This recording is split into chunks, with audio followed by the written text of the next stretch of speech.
Welcome to my channel.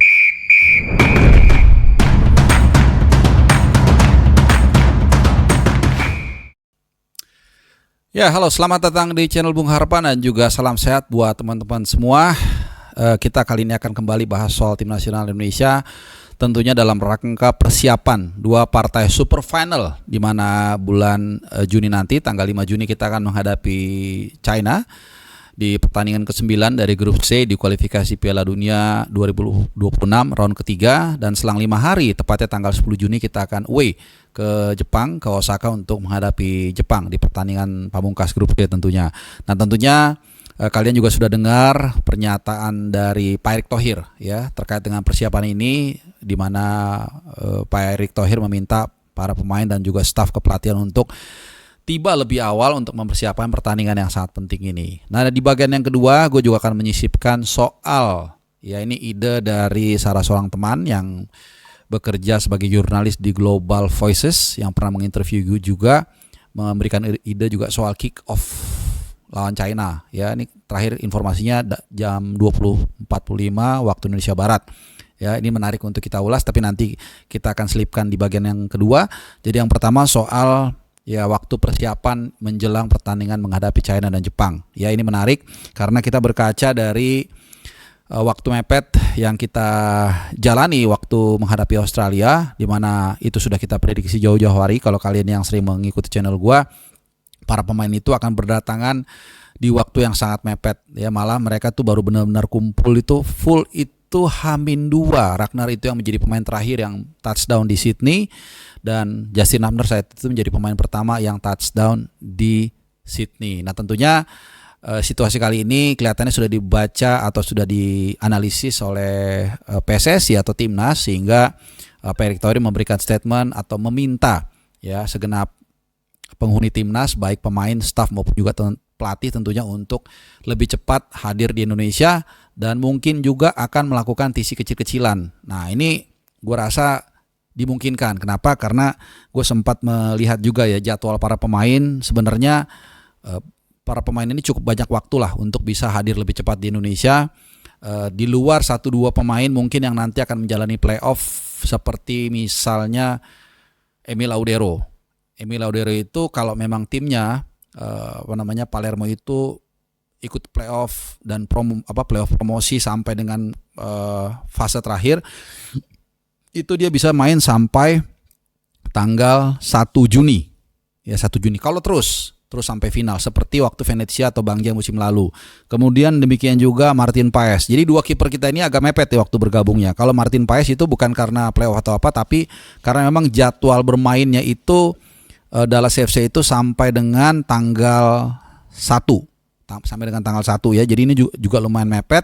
Jadi intinya dua kiper utama kita ini kemungkinan besar paling cepat hadir itu tanggal 2. Jadi H-3, baik Emil Laudero maupun juga Martin Paes. Betul, Martin Paes memang dari info terakhir sudah confirm tidak bisa tampil karena akumulasi 2 kartu kuning, sehingga nanti Emil yang akan mengawal gawang kita kemungkinan besar ya. Dan kita berharap juga dengan serangkaian pertandingan yang mungkin nanti akan diikuti bahkan sampai final, kita berharap juga Palermo bisa dibawa sama Emil untuk promosi ke Serie A.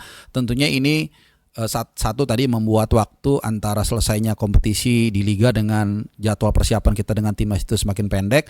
Tapi di sisi lain tentunya kita senang, artinya timnya kompet dan pemain itu juga berkontribusi, meskipun akhirnya kita agak was-was juga atau deg-degan ya, karena dua kiper kita ini jadwalnya mepet. Ya, baru mungkin Hernando Ari dan juga Nadeo yang memang ya Liga 1 aman lah ya. Sebelum tanggal segitu kita udah, kalau nggak salah bahkan tengah Mei itu kita udah libur gitu ya. Nah, di luar itu semua beberapa pemain itu rata-rata secara umum itu liga yang reguler itu libur yang general ya itu tanggal 25 Maret. Contohnya misalnya Venezia, Bangjai itu finishnya 25 Maret. Dan saat itu nanti pertandingan terakhir itu akan menghadapi Juventus.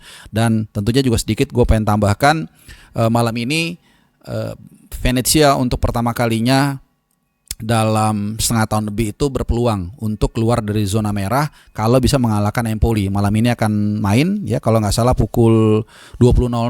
Ya, ini gue rekam sore. memanfaatkan juga kalahnya Lecce, karena Lecce kemarin kalah dari Como nih, timnya orang Indonesia, timnya kelompoknya Jarum. Jadi mudah-mudahan kalau Venezia nanti malam bisa menang, itu bisa keluar dari zona merah, bisa naik ke peringkat ke 17 kalau nggak salah ya. Ya 17. Dan walaupun belum aman bener ya, tapi paling nggak secara psikologis ini bisa membantu juga Bang Jai dan kawan-kawan untuk terus compete ya. Walaupun kita concernnya adalah pemain, tapi kan kalau klubnya bisa survive, bisa bisa ya naik ke papan tengah, kan kita juga senang ya. Dan kemungkinan juga secara psikologis pemain tersebut juga akan semakin berkembang. Itu untuk jadwal-jadwal. Jadi mepet ya. Ada bahkan kayak Liga Jepang misalnya, itu tanggal 31 masih main. Itu Sandy Walsh 31, jadi mungkin dia bisa gabung malamnya ya, paling cepet tanggal 1. Ini yang beberapa pemain yang mepet, tapi juga ada pemain yang sudah selesai lebih cepat ya. Misalnya Liga Thailand, itu Liga Thailand 1-2 minggu lagi ini udah kelar. Malah ini menjadi PR justru kalau terlalu lama selesai dari tanggal kita main gitu loh. Walaupun kita nggak tahu juga nih, Asnawi kemungkinan besar mungkin nggak dipanggil, Pratama mungkin masih dipanggil, dan ada beberapa pemain lainnya, misalnya Jordi Amat di Liga Malaysia, dia juga sudah selesai tanggal 26 bulan ini gitu. Jadi ada 1 bulanan lebih, mungkin ada beberapa pemain yang cukup lama nih kosongnya, dan ini mesti diperhatikan juga. Dan gue yakin pasti tim kepelatihan sudah mengantisipasi hal ini ya. Jadi ini hanya kita mengikuti aja, meneropong situasi terakhir di timnas ya, bukan ngajarin begitu ya. Oke, itu ya. Kalau untuk rapor pemain nanti gue buat videonya setelah ini. Jadi banyak yang merah juga nih, bahkan ada beberapa pemain yang nggak nongol di DSW sama sekali. Ada Struik, ada Ragnar Oratmangun, bahkan juga Sen Patinama. Tapi nanti gue akan gue wrap setelah hari ini main.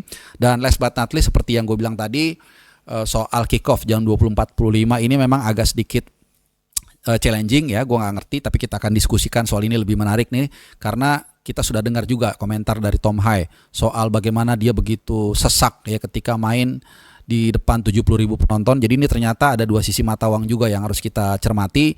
Bayangkan di pertandingan yang begitu ketat, mereka harus berlari mungkin 90 menit, berebutan oksigen dengan penonton ya, dan belum lagi staff yang lain, mungkin ada tambahan sampai 1.000 lagi keamanan apa segala macam.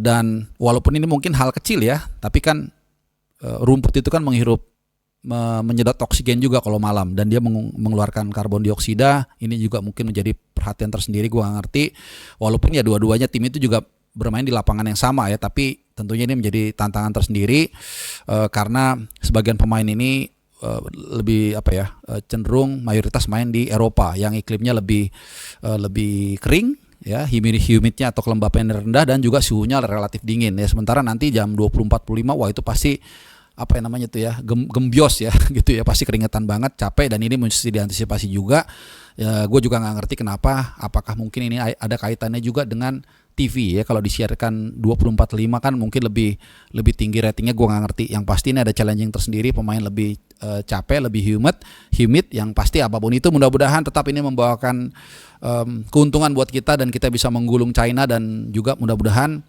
di saat yang sama Bahrain juga dari Saudi itu tidak menang. Nah, itu kalau enggak kita udah pastikan round 4 ya. Jadi pertandingan sangat penting, dan sekali lagi mudah-mudahan persiapan tim nasional kita yang waktunya lebih panjang ini membuat kita lebih kompak, tidak terburu-buru seperti menghadapi Australia. Dan kita akan tunggu ya seperti apa persiapan tim nasional Indonesia, karena mungkin hanya sekitar 40 hari lagi kita akan kembali menyaksikan tim nasional kita bertarung nggak jauh di sini di Gelora Bung Karno, dan selanjutnya kita akan menghadapi Jepang selang 5 hari. Dan seperti biasa, channel Bung Harpa akan selalu hadir menemani tim nasional, dan juga tentunya mengabarkan untuk kalian semua. Terima kasih teman-teman sudah menyimak. Semoga hari-hari kalian menyenangkan, dan semoga kalian dinaungi kesehatan. Dan sampai jumpa di video gue yang lainnya. Yang pasti, adios.